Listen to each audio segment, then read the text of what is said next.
നെന്മാറ ഇരട്ട കൊലപാതക കേസിലെ പ്രതി ചെന്താമരയെ കണ്ടെത്തുന്നതിനായി തെരച്ചിലിനായി ഫയർഫോഴ്സ് ക്യൂബ ടീം ബോയൻ കോളനിയിലെത്തി. പ്രതി എത്തി എന്ന് സംശയിക്കുന്ന കുളത്തിൽ അല്പസമയത്തിനകം തെരച്ചിൽ ആരംഭിക്കും. ലെവിൻ കെ വിജയനുണ്ട് വിശദാംശങ്ങളുമായി. ലെവിൻ, തെരച്ചിലിനുള്ള സംഘമൊക്കെ എത്തി എന്നുള്ളത് മനസ്സിലാകുന്നു. എത്തരത്തിലാണ് ഇന്നത്തെ തെരച്ചിൽ?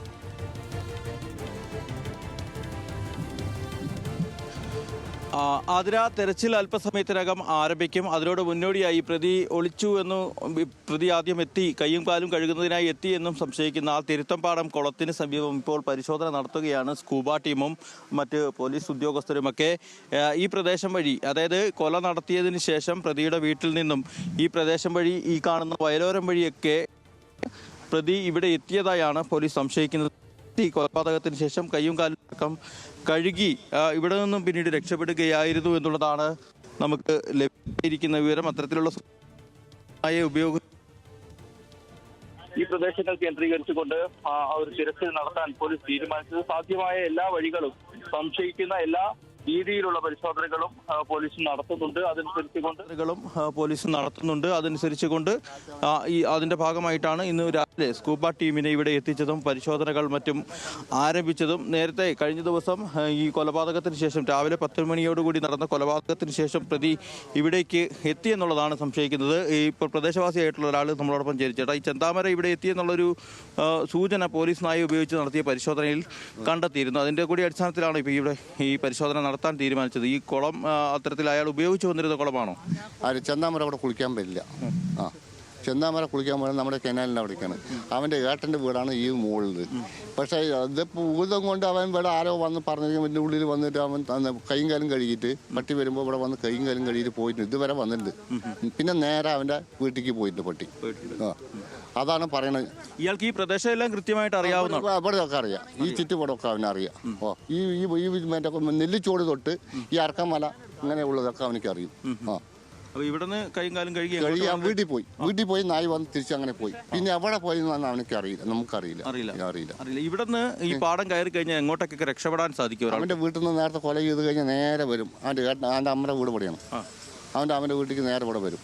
ഇവിടെ വന്നിട്ട് ഒരിക്കൽ ഇതേപോലെ കൊന്നിട്ടാണ് കൈയും കാലും കഴിഞ്ഞ് ഇവിടെ കുളി കഴിഞ്ഞ് ഇതെല്ലാം എടുത്ത് ഇതേ രീതിയിൽ തന്നെ. കഴിഞ്ഞ പോലെ സജീദിനെ കൊന്നിട്ട് ഇതേപോലെ കൈയും കാലും കഴുകി അവന് വീട്ടിൽ പോയിട്ട് ആൾക്കാർ വരെ മാറി കഴിഞ്ഞു. സജീദിനെയൊക്കെ പോയി അടക്കം ചെയ്ത ശേഷം അവൻ്റെ ഏട്ടൻ ചോറ് കൊടുത്ത് എന്നിട്ടാണ് DSPനെ വിളിച്ച് പിടിച്ചത്. ഈ പ്രാവശ്യം അവനെ പിടിക്കാൻ പറഞ്ഞാൽ കിട്ടിയിട്ടില്ല. ജനങ്ങൾ കാടും കുതുമല്ല രാത്രി 12 മണി 1 മണി വരെയൊക്കെ കാട്ടിനുള്ളിൽ തപ്പി കിട്ടിയിട്ടില്ല. ഈ കുളത്തിന് ഏകദേശം എത്ര ആഴമുണ്ട്? ആഴം അത് ഇടുപ്പിന് ആഴമുള്ളൂ. കൃഷി ആവശ്യങ്ങൾക്കൊക്കെ ഉപയോഗിക്കുന്നു. കൃഷി ആവശ്യത്തിന് വെള്ളം നനയ്ക്കുന്നത് തന്നെ ഉള്ളതാണ്. പിന്നെ അവിടുത്തെ മുകളിലത്തെ ആൾക്കാർ 10-30 ആൾക്കാർ ഇവിടെ കുളിക്കാൻ വരും. സ്ഥിരമായിട്ട് ആളുകൾ ഉപയോഗിക്കുന്ന കുളമാണ്. അളക്കാനാണ്. ഈ അതിലെ ഇത്തരത്തിൽ തന്നെയാണ് ഈ പ്രദേശത്തുള്ള ആളുകൾ ഉപയോഗിച്ചു വരുന്ന ഒരു കുളം തന്നെയാണ് ഇവിടെ. അതുകൊണ്ട് തന്നെ ഈ പ്രദേശവാസി കൂടിയായിട്ടുള്ള പ്രതി ചെന്താമരയ്ക്ക് ഈ പ്രദേശങ്ങളെ സംബന്ധിച്ചും കുളത്തിനെ സംബന്ധിച്ചുമൊക്കെ വ്യക്തമായ ധാരണകളുണ്ട്. അതുകൊണ്ട് തന്നെ ഇവിടെ എത്തി കയ്യും കൊലപാതകത്തിന് ശേഷം കൃത്യം നടത്തിയതിനു ശേഷം ഇവിടെ എത്തി കയ്യും കാലവും കഴുകി രക്തക്കറയടക്കം കഴുകി കളഞ്ഞതിന് ശേഷം പ്രതി അപ്രത്യക്ഷനായി എന്നുള്ളതാണ് ഇന്നലെ പോലീസ് നായ ഉപയോഗിച്ച് നടത്തിയ പരിശോധനയിൽ മനസ്സിലാക്കാൻ സാധിച്ചിട്ടുള്ളത്. പക്ഷേ ഇപ്പോൾ നമുക്ക് സംശയിക്കുന്നതിൻ്റെ അടിസ്ഥാനം അറിയാം. ഇവിടെ പരിശോധന നടത്തുന്നതിൻ്റെ കാര്യം നമുക്കറിയാം. ഈ പ്രതിയുടെ വീട്ടിൽ നിന്നും ഒരു ഒഴിഞ്ഞ വിഷക്കുപ്പി കണ്ടെടുത്തിരുന്നു. പ്രതി ആത്മഹത്യാ ശ്രമം നടത്തിയതിന് ശേഷം ആ വീട്ടിൽ നിന്നും ഇറങ്ങി ഓടി ഒളിക്കാനുള്ളൊരു സാധ്യതയുണ്ട്. അത്തരത്തിൽ ഈ പ്രദേശത്തെത്തി വെള്ളത്തിൽ കയ്യും കാലും കഴുകിയിട്ടുണ്ടെങ്കിൽ അത്തരത്തിൽ വിഷം ഉള്ളിൽ ചെന്നിട്ടുള്ളൊരു വ്യക്തിയാണെങ്കിൽ ഇവിടെ താഴ്ന്നു പോകാനോ അല്ലെങ്കിൽ വെള്ളത്തിൽ മുങ്ങി പോകാനോ ഒരു സാധ്യത കൂടി മുന്നിലുണ്ട്. പക്ഷേ അതൊരു സാധ്യത മാത്രമാണ്. അത്തരം ചില സംശയങ്ങൾ മാത്രമാണ് അന്വേഷണ സംഘത്തിനുള്ളത്. പ്രതി തന്ത്രപൂർവ്വം ചില നീക്കങ്ങൾ നടത്തി ആളുകളെ കബളിപ്പിക്കാൻ അല്ലെങ്കിൽ അന്വേഷണ സംഘത്തെ വഴിതെറ്റിക്കാനുള്ള നീക്കങ്ങൾ നടത്തുന്നു എന്നുള്ളൊരു സംശയവും കൂടെയുണ്ട്. അതുകൊണ്ടുകൂടിയാണ് അത്തരത്തിലൊരു സംശയം കൂടി ഒഴിവാക്കുന്നതിന് വേണ്ടിയിട്ടാണ് ഈ പ്രദേശത്ത് ഈ തിരുത്തപ്പാടം കുളത്തിൽ തെരച്ചിൽ നടത്തുന്നതിനായി അന്വേഷണ സംഘം തീരുമാനിച്ചത്. ജില്ലാ പോലീസ് മേധാവിയുടെ അടക്കം നിർദ്ദേശത്തെ തുടർന്നാണ് ഇത്തരത്തിലൊരു തിരച്ചിൽ നടത്താൻ തീരുമാനിച്ചത്. ഫയർഫോഴ്സിന്റെ സ്കൂബ ടീമാണ് ഇവിടെ എത്തി ഇപ്പോൾ തിരച്ചിൽ നടത്തിക്കൊണ്ടിരിക്കുന്നത്. ഏതെങ്കിലും ഒരു സാഹചര്യത്തിൽ ഇവിടെ എന്തെങ്കിലും സംശയിക്കത്തക്ക കാരണങ്ങൾ ഉണ്ടോ എന്നതോ ഒരു ഇഴകീറിയുള്ള പരിശോധന കൂടി ഭാഗമാണ് ഇത്തരമൊരു തെരച്ചിൽ. ഏതായാലും ഇതൊരു തെരച്ചിലിൻ്റെ, അതായത് പ്രതിയെ കണ്ടെത്തുന്നതിന് വേണ്ടി നടത്തുന്ന തെരച്ചിലിൻ്റെ ഒരു ഭാഗം മാത്രമാണ്. ഇവിടെ ഈ ഫയർഫോഴ്സിൻ്റെയും പോലീസിൻ്റെയും നേതൃത്വത്തിൽ ഈ തെരച്ചിൽ നടക്കുമ്പോൾ തന്നെ വിവിധ സ്ക്വാഡുകളായി തിരിഞ്ഞുകൊണ്ട് പോലീസ് സംസ്ഥാനത്തിനകത്തും പുറത്തും പ്രതിക്ക് വേണ്ടി വലവിരിച്ചുള്ള അത് തന്നെയാണ്. ഇപ്പോൾ ഈ നാട്ടുകാർ പറയുന്ന അനുസരിച്ച് ഈ സ്ഥലത്തെക്കുറിച്ചും അല്ലെങ്കിൽ അവിടെയുള്ള എല്ലാവിധ ഇതിനെക്കുറിച്ചൊക്കെ വ്യക്തമായ ധാരണയുള്ള ആളാണ് ഈ പ്രതി എന്നുള്ളത് കൊണ്ട് തന്നെ ഇപ്പോൾ ഇന്നലെ തന്നെ എനിക്ക് തോന്നി ഡ്രോണൊക്കെ ഉപയോഗിച്ചുള്ള പരിശോധന നടക്കുന്നുണ്ടായിരുന്നു തോന്നുന്നു അവിടെ മലകളൊക്കെ കേന്ദ്രീകരിച്ച്. ഇപ്പോൾ പോലീസ് അങ്ങനെ പറയുന്നുമുണ്ട് ഈ മലകളിലൊക്കെ ഒളിച്ചിരിക്കാനുള്ളൊരു സാധ്യതയുണ്ട്. ഇന്നും അത്തരത്തിലുള്ള തെരച്ചിലുകളൊക്കെ ഈ സമയം തന്നെ പുരോഗമിക്കുന്നുണ്ടോ? അതൊക്കെ തുടങ്ങിയിട്ടുണ്ടോ?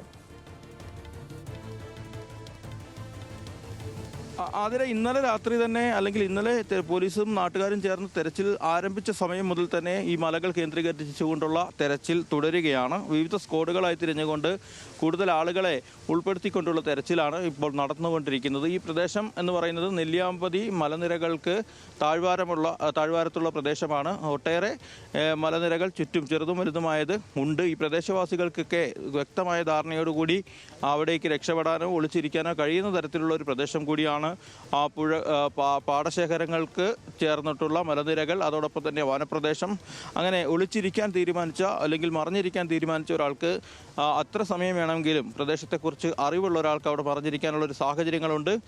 പോലീസും പ്രധാനമായും സംശയിക്കുന്നത് ഈ മലനിരകൾ, നെല്ലിയാമ്പതി മലനിരകൾ വിട്ട് പ്രതി മറ്റൊരു സ്ഥലത്തേക്ക് കടന്നിട്ടില്ല എന്ന് തന്നെയാണ്. അതുകൊണ്ട് തന്നെ ഈ പ്രദേശങ്ങൾ കേന്ദ്രീകരിച്ചുകൊണ്ടുള്ള തെരച്ചിലാണ്. പ്രത്യേകിച്ച് ഈ വനമേഖലയും അതോടൊപ്പം ഈ വനപ്രദേശം അടക്കമുള്ള നെല്ലിയാമ്പതി മലനിരകൾ കേന്ദ്രീകരിച്ചുകൊണ്ടുള്ള ഒരു തെരച്ചിലാണ് നടത്തുന്നത്. ഏതായാലും ഈ പ്രദേശത്തെക്കുറിച്ച് ഒന്നുകൂടെ നമ്മളോട് ഈ പ്രദേശവാസിയായിട്ടുള്ള ആൾ സംസാരിക്കും. ചേട്ടാ, ഇവിടെ എത്ര മലനിരകളുണ്ട് ഇവിടെ പെട്ടെന്ന് ഓടിക്കയറി ചെല്ലാൻ പറ്റുന്ന തരത്തിൽ? പെട്ടെന്ന് ഓടിക്കയറാനുള്ളത് ഈ അർക്കമലയുടെ സൈഡ്. ഈ അർക്കമലയുടെ സൈഡിൽ നിന്നും മുകളിൽ ഇതിൻ്റെ അപ്പുറം കഴിഞ്ഞാൽ എലവഞ്ചേരിയാണ്. ഈ മല പട്ടിമല കഴിഞ്ഞാൽ എലവഞ്ചേരി പോകും. ഈ അർക്കമല കഴിഞ്ഞാൽ അങ്ങനെ എലവഞ്ചേരി മുക്കി കഴിഞ്ഞ് കഴിഞ്ഞാൽ കൊല്ലം കൊടുക്കുകയില്ല. അറിയാനവനാണെങ്കിൽ കൊല്ലം കൊടുക്കി ചേരും.